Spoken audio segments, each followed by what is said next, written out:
speaking the truth of the word and reaching the youth, saving souls of the old, doing God's work with more to do. And he turning up every weekend, get lit, making the church on Sunday. You can tune in and get your fix. Turn up, turn up, turn up.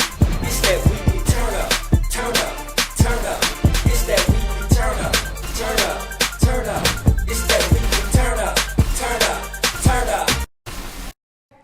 I believe, saints in God, that expectation is the midwife that gives birth to a child called disappointment. And disappointment, when she is full grown, becomes an immature adult called unforgiveness. Refusing to forgive those that disappointed you, and then refusing to forgive yourself for letting them do it. But I've come this morning to tell you that God did not distinguish success as being a life without mistakes. A righteous person is one who, when he falls, he turns his pain into power. A righteous person is one that when they make a mistake, hear me this morning, they turn the mistake into a lesson. They don't keep doing the same thing over and over again. The righteous person is one that turns his stumbling block into a stepping stone until they get to the place that God has called for them to be. Your condition and your conclusion, it don't have to be the same. You don't have to become what everybody calls you. You see, saints of God, hear me. You attract what you are. So if you don't like the people that you are attracting, then you have to change the person that you are. See, whenever people know that there's something wrong, they have a tendency to shun away from church. They have a tendency to shun away from Jesus. I don't understand. You ask people, you ask them, where you been? I ain't seen you in a while. Well, I'm going through. You going through and you ain't coming to church?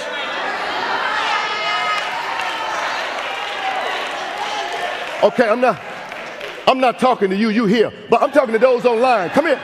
I'm talking about when you sure enough sick. I'm talking about when you in some real trouble. You don't have time for one of them long 3-hour prayers. Sometimes when you're standing at the bedside of your loved one and you don't know what to say, I'm trying to help you right here.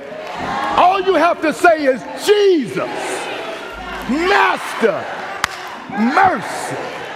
Watch this. I need to talk to you. Come here. Because some of you call him Jesus, but you're not calling him Master. Because when you call him Master, that means there's nothing or nobody in your life that's above him. Yeah. You can't call him Master until you relinquish everything over to him. I got a question for you this morning. What is it or who is it that's more important in your life than your Savior? I've come this morning to talk to somebody that's feeling lonely, that's feeling rejected, that feels like nobody appreciates who you are, that feel like nobody even recognizes that you're in the room. I've come to tell you that they may not see you, but Jesus sees you. I've come to tell you they may not never tell you thank you. They may never say I appreciate you. They may never give you a card to say thanks for what you've done. But I've come to tell you Jesus sees you.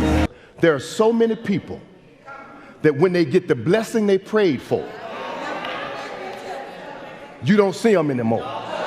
There are so many people, when they finally get that car, that house, that spouse that they've been praying for, they stop coming to church. They stop worshiping. I can't get no help right there.